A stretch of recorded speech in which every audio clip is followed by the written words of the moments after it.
I'm Congressman Hank Johnson, and I'm happy to be here with Just Majority and all of our stakeholders to highlight the attack on liberty and freedom that, ironically, emanates from the dark money, corporate captured Supreme Court of the United States of America. Despite Thursday's decision in the Milligan case that left in place temporarily the protections of the Voting Rights Act, the United States Supreme Court poses a clear and present danger to voting rights, to civil rights, and to reproductive freedom. Indeed, this court, as currently constituted, poses a threat to life itself. It has eviscerated the ability of state and local governments to regulate the flow of guns on our streets, thus opening the floodgates for weapons of mass destruction to overwhelm our communities. This aloof and out-of-touch United States Supreme Court has gutted the ability of the EPA to protect our air and water from pollutants. And Americans up and down the East Coast are today breathing in air that is unsafe due to the effects of climate change, as evidenced by the unprecedented wildfires burning in Canada. Respiratory illnesses are a killer, and no one can escape the effects of greenhouse gases that this court won't allow the EPA to regulate. So it is no exaggeration to say that the United States Supreme Court poses a threat to life itself. This assault on our democracy is the brainchild of Leonard Leo and the Federalist Society. Over the past 40 years, the Koch brothers have funded the Federalist Society, which has built a pipeline of indoctrinating law students in free market crony capitalist doctrine, then placing these ambitious young lawyers into positions where they are on track to become corporate lawyers and law clerks for conservative judges. Then these seasoned corporate elites get elevated to the federal bench, nominated by Republican presidents and confirmed by a Senate led by Mitch McConnell. This 40-year scheme has produced 5 Federalist Society Supreme Court justices and 1 Federalist Society Chief Justice, all relatively young and with lifetime tenure. We can't afford 20 or 30 years for this 6'3" extreme radical activist right-wing court to evolve into moderation. We must expand the United States Supreme Court, and we must do so now. The court's radical right-wing justices have spent years dismantling our democracy by bestowing First Amendment freedom of speech on corporate dark money. This court has enabled dark money to control elections. To solidify dark money control over policy making, the court has been steadily chopping off protections of the Voting Rights Act while authorizing racial gerrymandering under the guise of partisan gerrymandering. And last year, the court stripped millions of women of their right to reproductive freedom. Next on the chopping block, the freedom of LGBTQ people to love who they want to love. The people see what's happening and are aroused. Record numbers of Americans have lost confidence and trust in the United States Supreme Court, and they want change. They want Congress to do something. Last session, when I introduced the Judiciary Act, which would add 4 seats and expand the United States Supreme Court to 13 justices, I had only 2 original co-sponsors.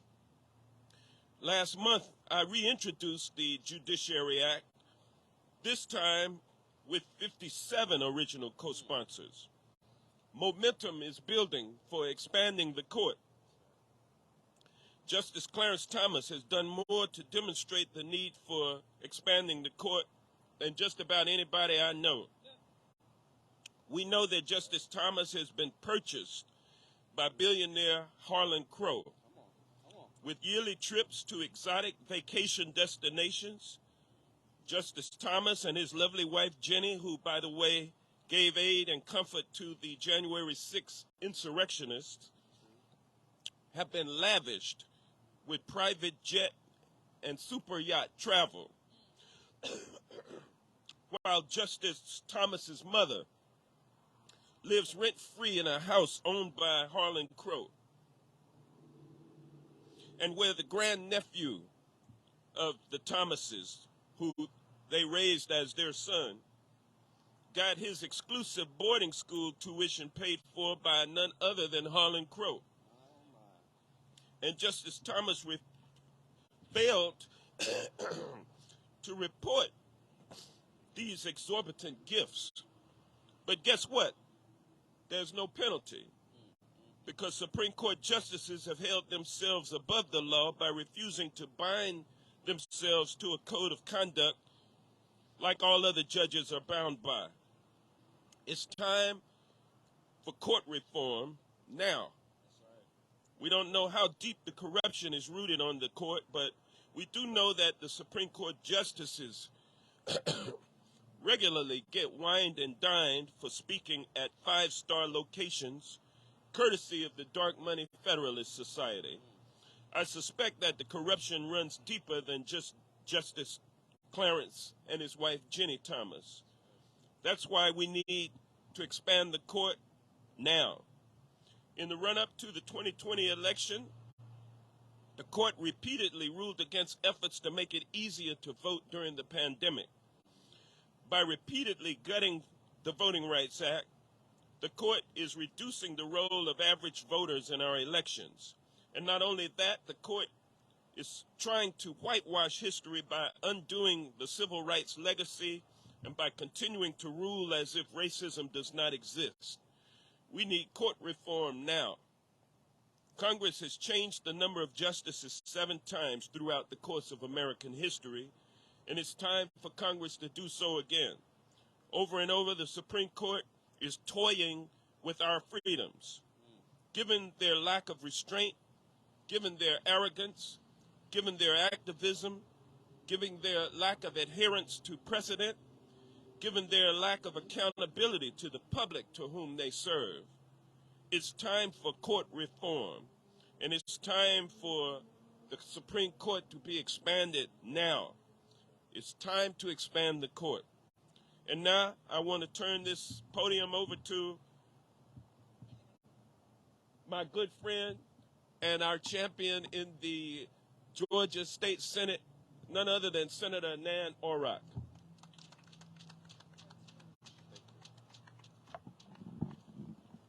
Good morning. I am very compelled to be here and to join one of my heroes in the U.S. Congress, Hank Johnson, and applaud him for his leadership in this battle to reform the courts.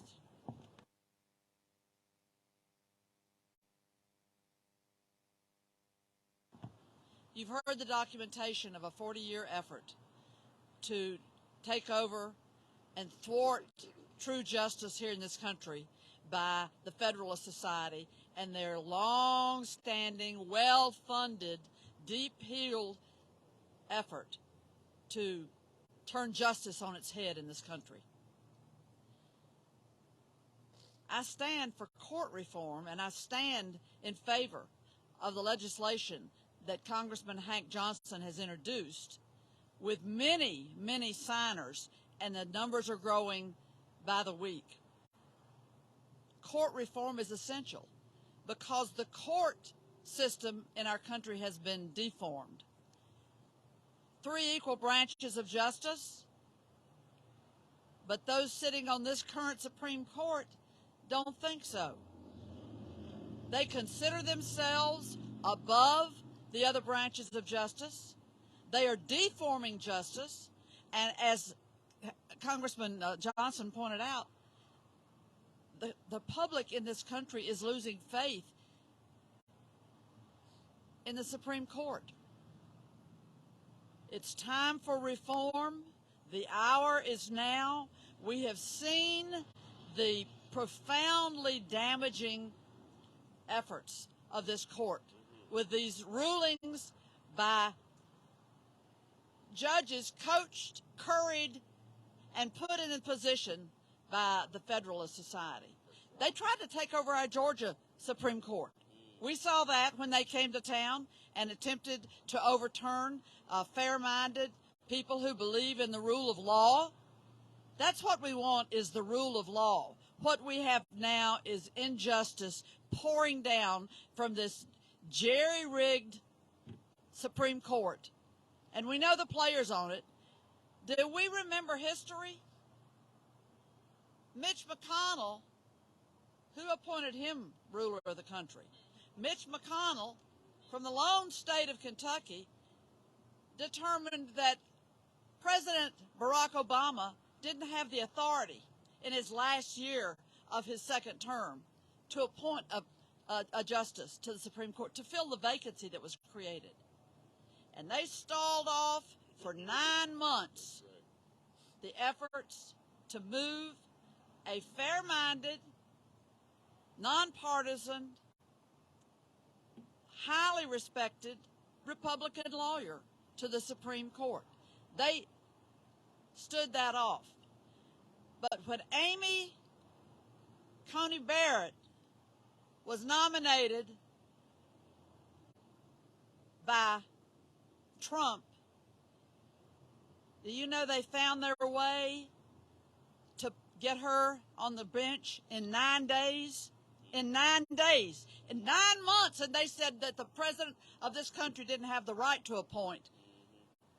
But yet in 9 days, they found a way to put her on the Supreme Court of the United States, creating the lopsided Federalist Society appointed judges that have delivered horrible decision after horrible decision, overturning half a century of precedent on Roe versus Wade, on women's right to control their bodies. The list is long and shameful. The public is keenly aware of it. This is a movement that will grow.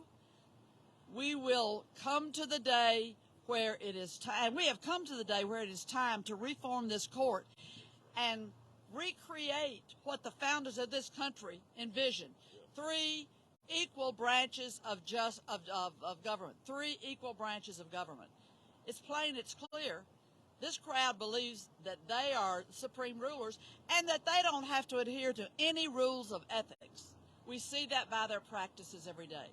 So I want to thank Congressman Hank Johnson and all those who have had the wisdom to follow the Congressman's leadership in moving forward for court reform now. The hour is now. The time is urgent. We must act before they take us back to the 18th century. That's where they're heading. That's where they're heading.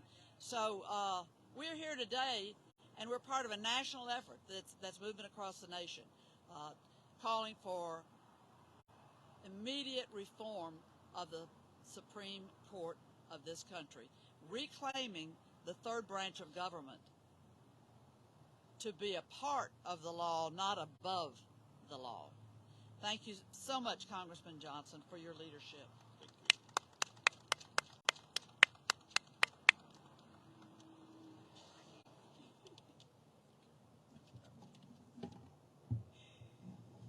Thank you so much, Senator Orrock. Hi, my name is Alicia Stallworth.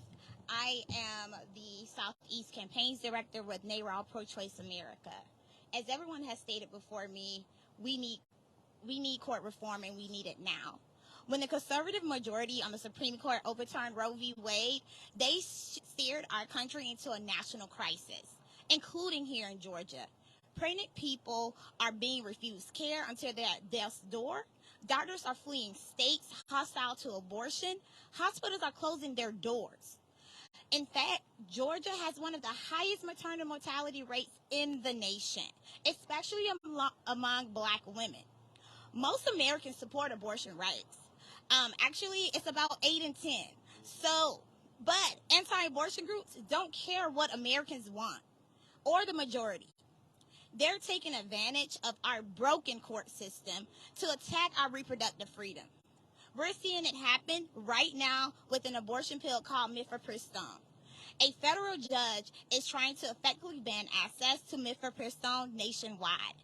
This medication is used in over half of all abortion care. If this case makes its way to the Supreme Court, millions more will lose access to care, especially here in Georgia, where we already have a 6-week abortion ban before many people even know they're pregnant.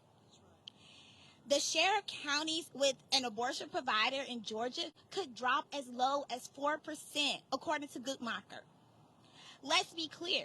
The Supreme Court is not protecting the people. Trump and MAGA Republicans spent 4 years stacking the Supreme Court with anti-abortion extremists. And we know it's not just about abortion care thereafter. They're guarding all our rights and freedoms, including our right to be who we are and love who we want, especially our right to vote. We are here in Georgia, the epicenter of our attack on our democracy to vote. This system has been rigged for them to win and for us to lose. And we can't afford to lose more rights here in Georgia. With Governor Kemp in office, we are facing a crisis. Kemp banned abortion care before many people even know they're pregnant.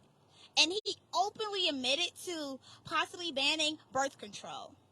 We deserve better, and we deserve a fair and ethical Supreme Court. We deserve the freedom to vote. We deserve the freedom to raise our children in healthy environments, and we deserve the freedom to love who we choose. We demand court reform to protect our freedom, and we need to explore all of our options to expand the Supreme Court. So thank you, Congressman Johnson, for all the work that you are doing leading on this cause.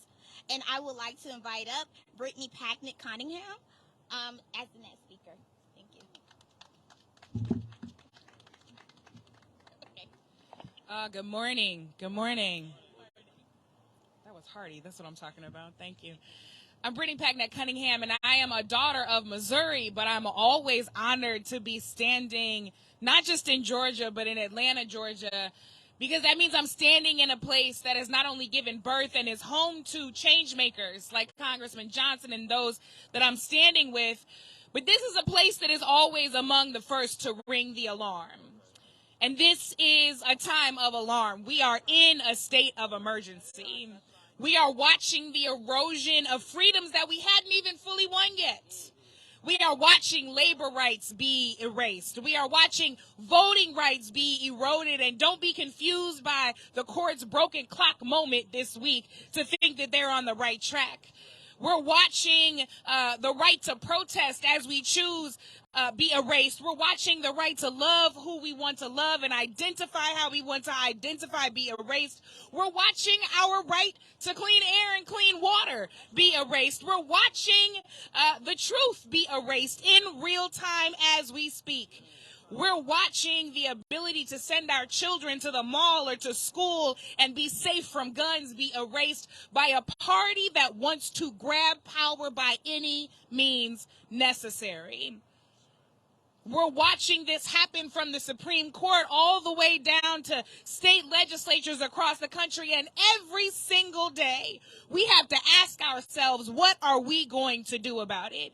Because when I look at my son one day and he asks, where were you and on which side did you stand? I want to be able to tell him that I was on the right side of history.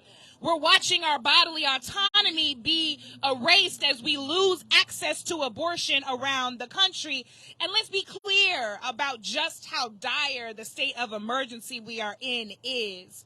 We're watching people have to drive to the hospital while they're actively miscarrying or they're in premature labor, about to go into sepsis and still be refused medical care. We're watching doctors who perform abortion procedures, which 1 in 4 people will have in their lifetime in this country. A normal medical procedure. We're watching those doctors ask themselves if they're ready and willing to go to jail just for doing their jobs. We're watching folks who prescribe medicine get confused about what the laws of the state are when people are coming to them asking for help. We're watching miscarriages and maternal mortality increase. It increased 40% in COVID, and the predictions are that with abortion bans across the country increasing, that there will be a sharp increase in maternal mortality, especially for Black and Indigenous people. The situation we are in is dire. We are in a state of emergency, and we have to ask ourselves, does this court even have a leg to stand on to rule on these issues? I mean, is this court even legitimate when they've got ethical violations that come out every single day, when they've got justices on the bench who've been credibly accused of sexual assault and harassment, when they've got folks on the bench who are allowing their lives and their loved ones to be bought and paid for, when the court itself is not even holding them accountable as people who've been appointed to a lifetime job in this country to rule supposedly in the people's favor, but it too often seems to be in their own. We're watching a party thirsty for power be willing and ready to take every institution hostage, including the Supreme Court.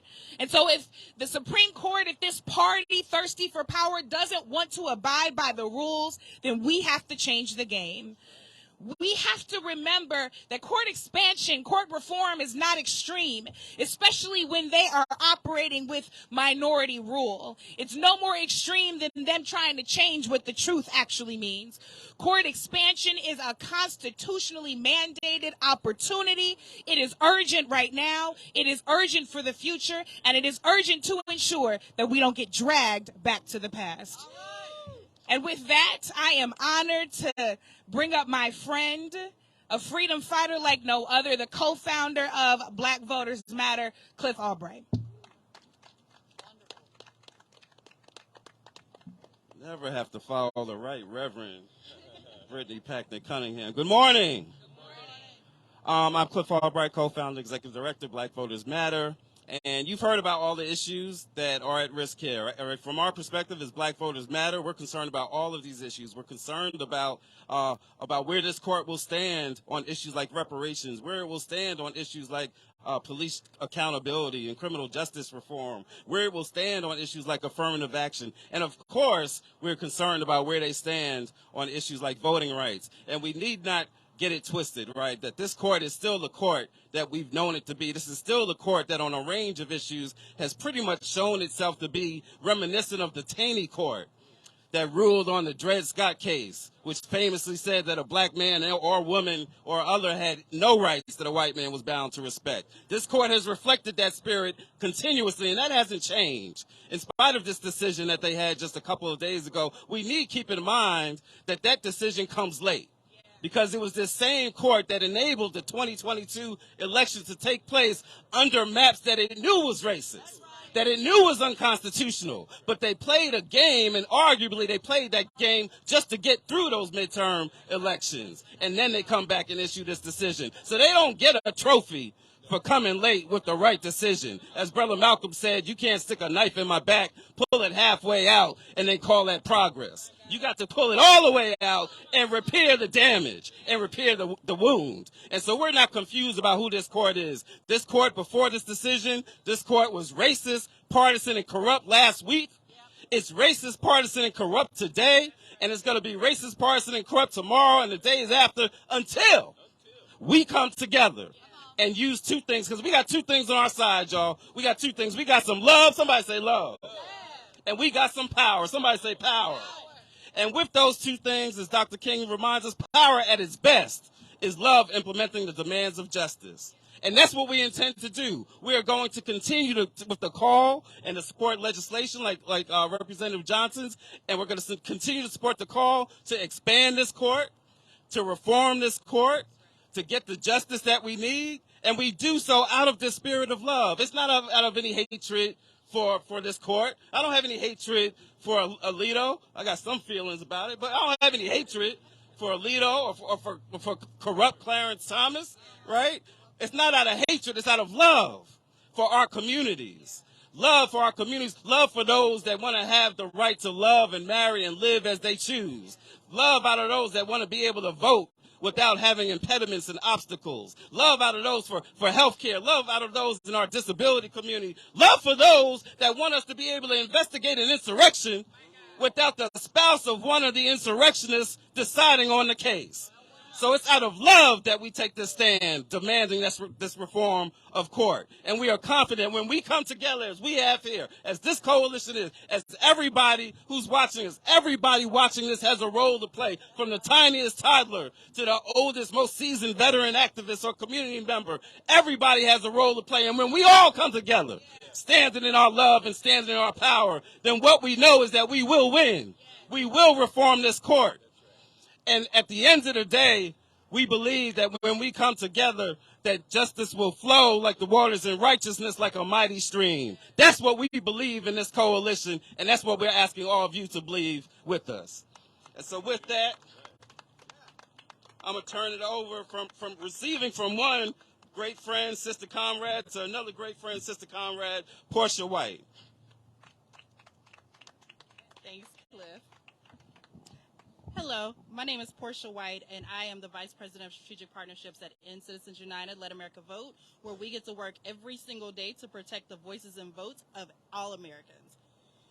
The scandals surrounding Justice Clarence Thomas's Supreme Court antics have shed light on a deep-rooted corruption problem within the Supreme Court, and we cannot afford to turn a blind eye any longer. Thomas and his questionable conduct have only served to reinforce what many of us have already known for years, right? That our judicial system, the very institution that is supposed to embody fairness and integrity and impartiality, is tainted by corruption. It's time for reform, and it's time for change today, not tomorrow, today. Clarence Thomas's agenda on the court is very clear. More money, more corruption, less transparency. So it's no surprise that he's at the center of one of the most damning scandals in Supreme Court history. We know that he used his position to line his own pockets, to jet set around the world on private planes, and to get fancy vacations and exclusive yachts. We know that he's been using his position to enrich himself and to sell us out. We don't know if what he's done is in return for these gifts, right? But I think we can take some guesses, because we know that he has ruled on the side of billionaires and corporations time and time again, and it's been at the expense of us, at the rights and freedoms of regular Americans every single time. Clarence Thomas and the extreme conservative justices have made a mockery of ethics laws and guidelines designed to uphold the integrity of the Supreme Court long enough. And I don't think the American people have ignored this, right? They're starting to notice. They know that trust in the Supreme Court is at an all-time low because of antics like this. And they must be held accountable. Congress must act today. Thank you, Congressman Johnson, for leading the efforts on this, because we need people who are not afraid to stand up to the Supreme Court and fight for the rights of people. We need a full investigation into every gift, every trip, every conflict, and every case that Clarence Thomas has been involved in. And we're calling on Congress to impeach him once they find him guilty. And they shouldn't stop with Clarence Thomas. To be clear, we must fix the court itself. We need to pass real ethics reform for the nation's highest court. We deserve to know who has business in front of the court and whether their financial relationships are with the justices. It's no wonder why Americans have lost faith in the highest court in the land. It's very simple, right? It's doing the bidding of their big donors while stripping the rights of people like us, like making the decision over our own bodies and our reproductive rights. The Dobbs decision, by the way, was the devastating result of a decades-long extremist dark money effort to spend over $1.1 billion in our judiciary system. They packed the Supreme Court with extremist partisan judges and pushed through a decision to overturn Roe. As a former reproductive rights organizer from Mississippi, I've been seeing the effects of this long before the Dobbs decision, and I'm seeing the devastating effects today. We must come together. We have to raise our voices and demand a Supreme Court that truly serves the will of the people and not the biggest donors. Thank you. Congressman Johnson? And now if we have any questions, we will take those.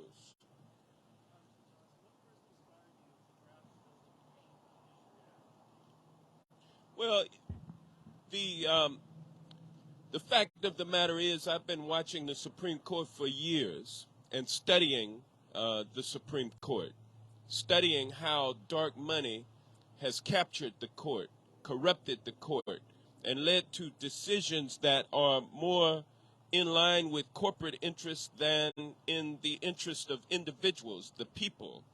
And so understanding that Congress definitely has the power to decrease or increase the number of justices on the court, it was really a no-brainer. You know, what can we do to unpack a court that has been packed by right-wing corporate interests? What can we do to unpack that court? Simple solution is to do the same thing that was done the last time in 1869, which was to add seats to the court. It's happened 7 times over the course of the nation's history, but not since 1869.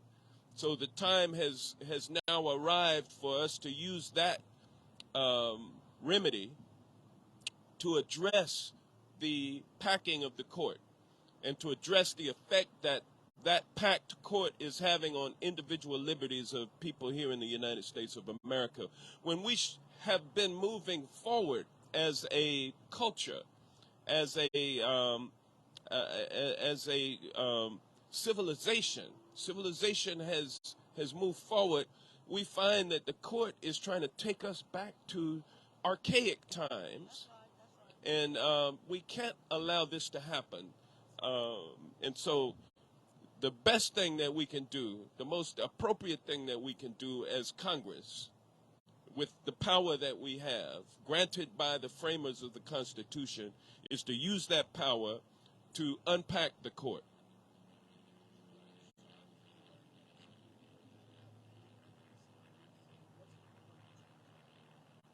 Well, that is another thing that I became aware of years ago, and I asked my staff when it first came to my attention to look at drafting some legislation that would impose a code of conduct on the United States Supreme Court.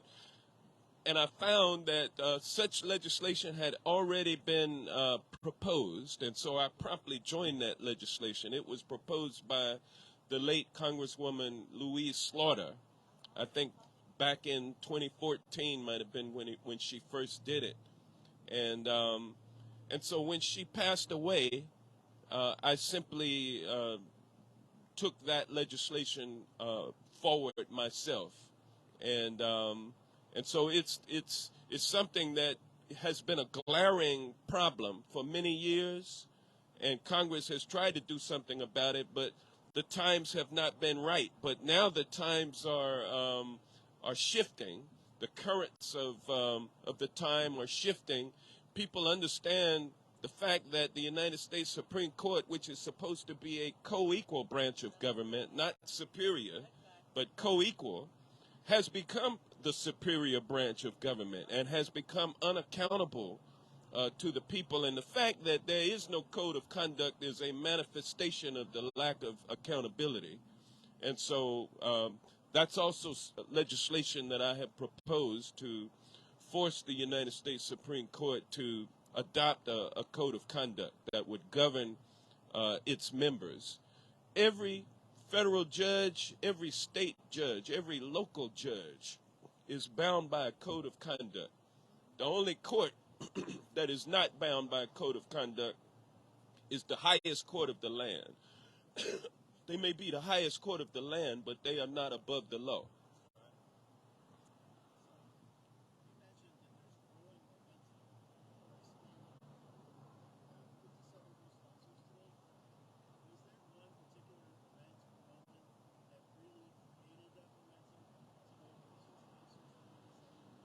Yeah, I think it was the Dobbs decision that really caused people to wake up and see that their liberties were being taken away. I mean, we're supposed to be expanding individual rights and liberties, not restricting them. And so 50 years of precedent had enabled women to get the health care that they need. And that was stripped away after a 50-year crusade, a political crusade, to do in Roe versus Wade, which was a very thoughtful and enlightened way of enabling women to have access to medical care, reproductive health care, abortion, which has become a bad word, but it's simply a medical procedure that is necessary, and it should not be limited to times when it's necessary. It should be an option for women, particularly during the first trimester, and then the second trimester and the third trimester. This was a carefully crafted ruling by an enlightened Supreme Court, Roe versus Wade. And all of that was thrown away by this new archaic, caveman United States Supreme Court. It was just thrown away without a care of its impact on the people of this country. And so the people have been awakened. Meanwhile, the stories about Clarence Thomas and the others, the excesses, the coddling by the corporate community of our court, people see it, they're tired of it, and they want something done about it. Does anybody else want to respond to that?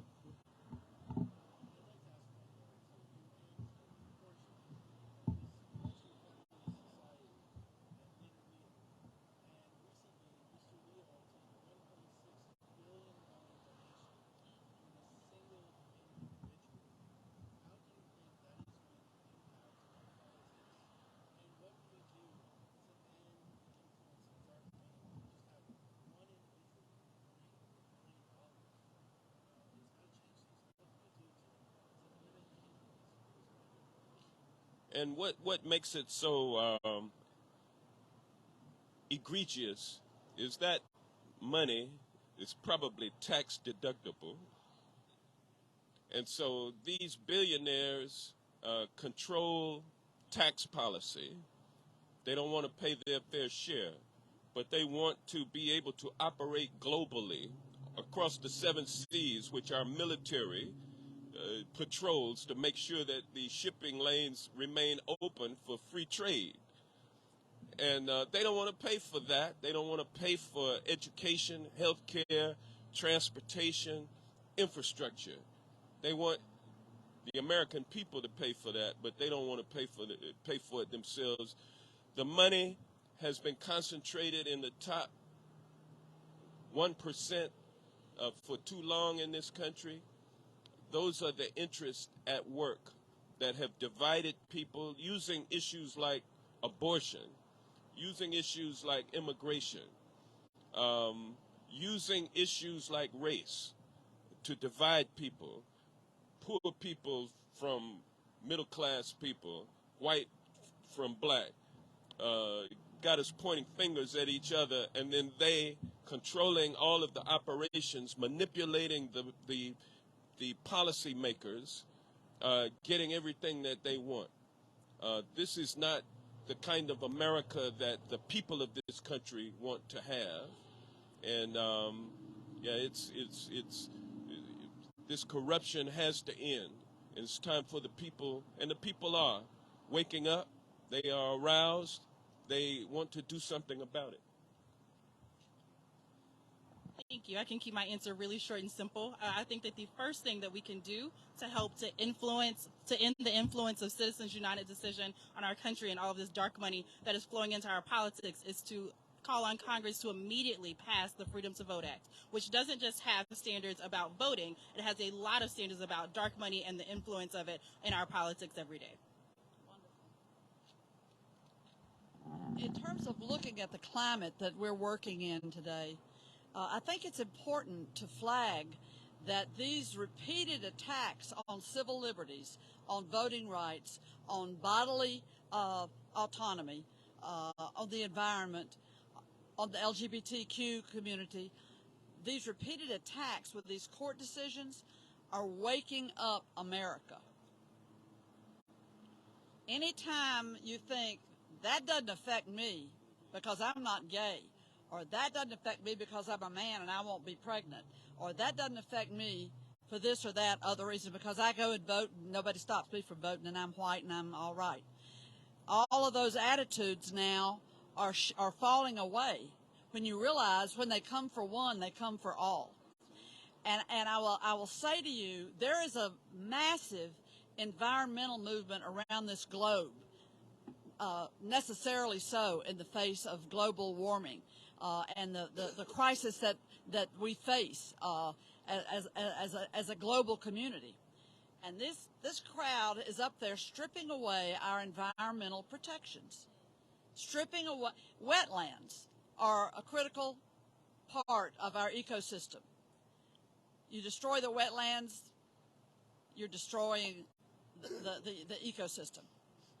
They've ruled to pull all that protection back, strip the Environmental Protection Agency of basic tools to fight for a healthy planet. There are people that may have not looked at any of the other issues that this court has done, but their eyes are wide open about the climate crisis. And so there's a huge wing of people. There's a public sentiment. You see, this court is not ruling in a way that reflects the opinions of the population of this country. We have all the polls. We know the staggering support for access to abortion rights, reproductive issues. Staggering. It's over 80%. And it's among Republicans and among Democrats and among independents and among nonpartisans and among libertarians. But the court ruled to throw away that right. 50-year precedent, threw it out the window. So I say, and I really appreciate the wisdom that has been shared here by the speakers that have come before me. We know we're on the right path. Following the leadership of Congressman Johnson, who is an attorney as well as a member of Congress, who did not land here yesterday trying to sort out laws impacting the judiciary. He has lived and breathed the reality of the judiciary in his professional life for decades, long before he ran for Congress. So there is a growing sentiment in every segment because everyone is being offended. Everyone's rights are being trampled in all these different sectors. And what does that create? The potential for building the mass movement to demand court reform, court expansion now. Thank you. Yeah, if you want clean air, that's right. Then you want court expansion. That's right.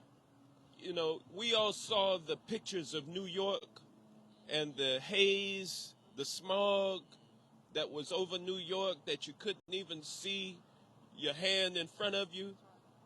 And I'm telling you, this cloud descended on Washington, D.C. this past week. And on Wednesday, I had to be out and about walking.